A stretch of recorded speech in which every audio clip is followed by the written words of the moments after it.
প্রকাশ্য ছিনতাইয়ের ঘটনা ধরা পড়ল সাংবাদিকদের ক্যামেরায়। ভিডিও দেখে ছিনতাইকারীকে গ্রেপ্তার।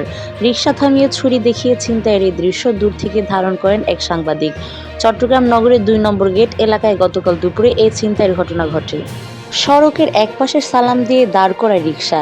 এরপরই ওই রিকশা ঘিরে ধরে দুই ব্যক্তি। ধারালো ছুরি দেখিয়ে রিকশায় থাকা যাত্রীকে বলে টাকা বের করতে। এক পর্যায়ে ওই বৃদ্ধের পকেটে থাকা ৫০০ টাকা জোর করে ছিনিয়ে নেয় তারা। এরপর সটকে পড়ে এলাকা থেকে। তবে এই ঘটনায় ভিডিও ছড়িয়ে পড়ায় পুলিশের হাতে ধরা পড়ে একজন। ঘটনাটি ঘটে গতকাল শনিবার বেলা ১:১টায় চট্টগ্রাম নগরের ২ নম্বর গেট এলাকায়। দূর থেকে ছিনতাইয়ের দৃশ্যটি ভিডিও করেন এক সাংবাদিক। পরে সেটি সামাজিক যোগাযোগের মাধ্যমে ছড়িয়ে পড়ে। এর আগেই নগরের পাঁচলাইশ থানায় মামলা করেন ভুক্তভোগী। এই ঘটনার পর ভিডিও থেকে আসামিদের শনাক্ত করে পুলিশ। এরপর অভিযান চালিয়ে আজ রোববার ভোর ৪টার দিকে হামজারবাগ এলাকা থেকে জড়িত একজনকে গ্রেপ্তার করে পুলিশ।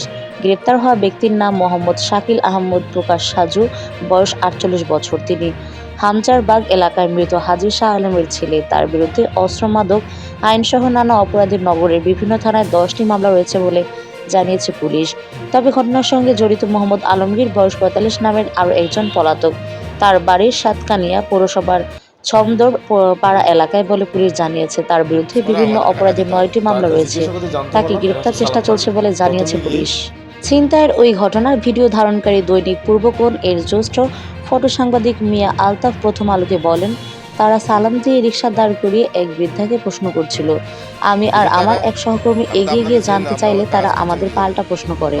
পরে ছিনতাইকারী বলে ডাক দিলে তারা দৌড়ে পালায়। পাঁচশালাইশ থানার ভারপ্রাপ্ত কর্মকর্তা মোহাম্মদ সোলাইমান এক বিজ্ঞপ্তিতে জানান, গ্রেপ্তার সাজু ১৬ শহরে রিকশা থামিয়ে ছিনতাইয়ের ঘটনার সঙ্গে জড়িত বলে স্বীকার করেছে। এই ঘটনায় পলাতক আসামিকে গ্রেপ্তারের চেষ্টা অব্যাহত আছে।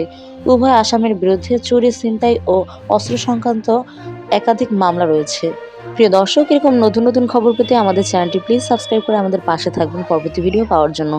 ততক্ষণ সবাই ভালো থাকবেন। আর কে কোন জায়গা থেকে ভিডিওটি দেখছেন অবশ্যই কমেন্টে জানাবেন। আল্লাহ হাফেজ।